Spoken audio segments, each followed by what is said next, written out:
Welcome to the Deep Dive. Today, we're jumping into a Formula One situation that's, it's developing really quickly. Yeah, very fast indeed. We're talking about Alpine and the serious consideration they're giving to a driver change. Mm-hmm. Rookie Jack Doohan might potentially be replaced by their test and reserve driver, Franco Colapinto. And it could happen, as soon as Imola? The next race? Exactly. It seems that immediate.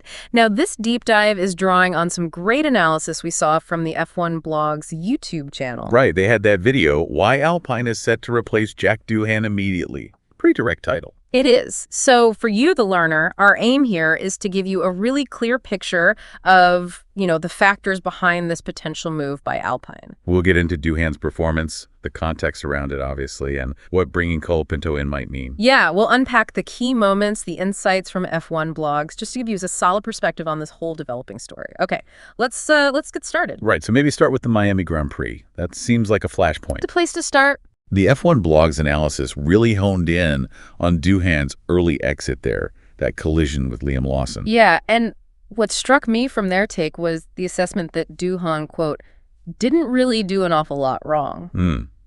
But paid a, massive price. Exactly, a huge price. And when you look at the replay, that first corner, it was super tight. Always is in Miami. Yeah, the whole field bunches up. Lawson's trying to go around the outside. There's maybe a tiny bit of movement from Doohan. A slight move, yeah. And then just a tag on Lawson over the curbs. Racing incident, basically. Stewart saw it that way, too. Yeah. No fault assigned. But, and this is the crucial bit that F1 blogs pointed out, for Doohan, this was another first-lap retirement. And for a team like Alpine, who, let's be honest, F1 blogs suggest are pretty desperate for results right now. Uh-huh. These kinds of incidents, they just stack up. It becomes a real problem. It really does, and it kind of highlights the broader picture of Doohan's season so far, doesn't it? Yeah, the F1 blog's analysis talked about, flashes of speed. Right. But ultimately, not the complete weekends.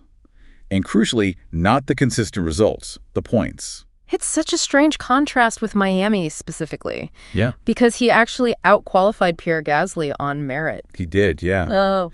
Okay, Gasly had car issues. Started from the pit lane. True. Context matters. But still, Doohan put in a decent Saturday lap. A positive Saturday, yeah.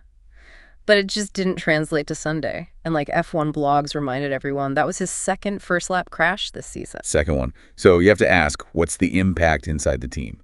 On morale, on strategy. Absolutely. And it wasn't just Miami, was it? If you look across the season, like F1 blogs detailed. Yeah, there's been other stuff. Australia was lap 1 as well. Maybe a bit unlucky there. Possibly. But then China. You had incidents in the sprint in the Grand Prix. Penalties came from that. Right. And Japan, the DRS thing, Bahrain, track limits penalty. It all adds up. Oh. It paints this picture, as F1 blogs laid it out, of a driver just struggling to put together clean, solid weekends. So, yeah. With that pattern emerging, these incidents, the lack of consistent points, you can see why Alpine is reportedly seriously evaluating what to do for Imola. Mm-hmm. And F1 blogs highlighted this sort of evaluation really kicked off way back in January, didn't it? When they signed Colapinto as test and reserve. That's right, though it kind of felt like the momentum had maybe swung back towards Doohan more recently. Yeah, the expectations seemed to be he'd be safe, at least till the summer break. So what's changed? Why this apparent, reevaluation now so close to Imola? Well, this is where it gets interesting. The F1 blog's analysis suggested that, okay, Doohan had shown enough speed and promise. They mentioned Australia specifically. Yeah, quite good pace there, I think they said. Right. But the counter-argument, and it's a strong one, is how well other rookies are doing. Ah, yeah, like Behrman stepping in for Ferrari. Exactly. Behrman, Antonelli making waves, Hojar. The point F1 blogs made is that maybe being a rookie isn't the excuse it once was. Non-excuse anymore to need time was the phrase, wasn't it? That's the one. The expectation for quick adaptation is higher now. That's a really good point. The whole benchmark seems to have shifted. And Colapinto, as F1 blogs also noted, was apparently quick almost straight away in his previous chances. Different cars, sure, but still. So the pressure is just immense on Doohan now to, piece it together, as they put it, and to use that advantage of actually having the seat. Incumbency. And then there's the internal stuff at Alpine.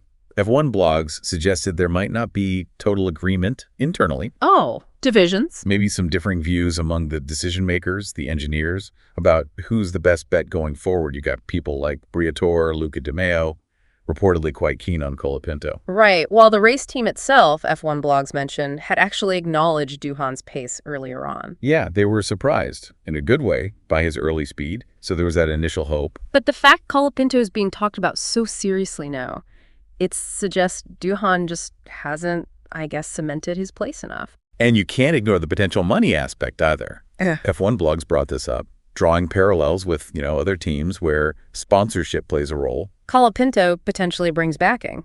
Potentially. They noted at least one Latin American company has partnered with Alpine since he joined the setup. Interesting wrinkle. But look, at the end of the day, as F1 blogs concluded, it boils down to the results, doesn't it? F1 is a results game. Always has been. And so far, the results haven't consistently been there for DOOHAN. Which leads us to Colapinto's potential. F1 blogs seems to think it's more a question of when, not if, he gets a full-time F1 seat somewhere. Yeah, that felt like the underlying tone. They mentioned how quickly things changed with Liam Lawson getting the call-up earlier this year. Exactly. Decisions can pivot fast based on just one Sunday performance sometimes. And the timing now is so critical with this upcoming triple header. Imola, Monaco, Barcelona. Yeah. F1 blogs made a good point. You probably don't want to swap a driver right before Monaco. Too unique, too demanding. Right. And Barcelona often brings big car updates. So maybe you want your chosen driver settled in before that run of races starts. Makes sense. So if they do bring Colapinto in, what's the expectation? F1 blog suggested it wouldn't necessarily be a downgrade from DOOHAN's current form. Yeah, that was their assessment. They seemed quite impressed with Colapinto's debut last year when he filled in. What did they highlight? Handled the pressure well, showed maturity, good pace.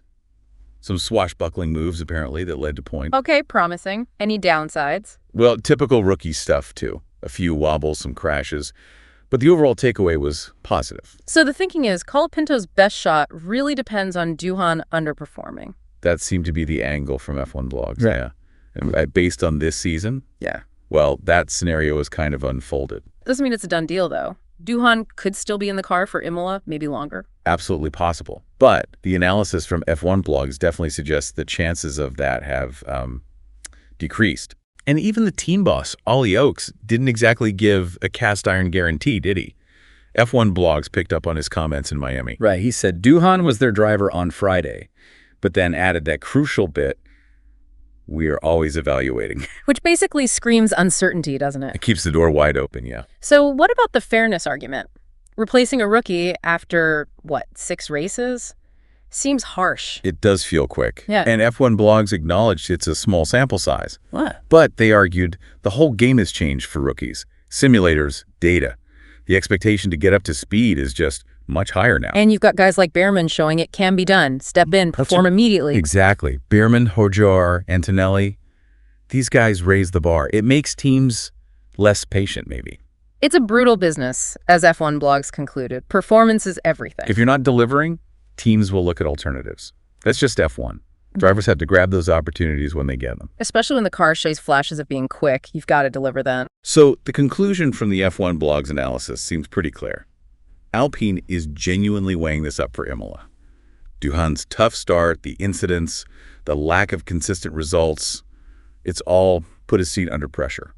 While Colapinto waits in the wings, having shown promise and maybe bringing other factors to the table too, and Alpine really needs to improve its overall performance. Yeah, that's the bottom line pressure for the team itself. And just a note, if you want more detailed Formula One insights like this, definitely check out the F1 blog's YouTube channel for their analysis. Worth subscribing if you follow the sport closely. So yeah, wrapping up this deep dive, it's really a potent mix, isn't it? On-track incidents, the intense F1 pressure cooker environment, and it just shows how quickly a young driver's future can become uncertain. Alpine's quick evaluation underlines the massive stakes involved. And the fact that other rookies are impressing just turns up the heat even more on guys trying to find their feet. Makes it tougher than ever, maybe. Which leaves us with a final thought for you, the learner, to chew on. Considering it's only been a handful of races, and we know rookies face huge challenges stepping up, how much time should a team realistically give a young driver? To really prove themselves in today's F1, Is this constant pressure for instant results actually the best way? Or could it end up being counterproductive, maybe hindering the development of new talent in the long run? Something to definitely think about.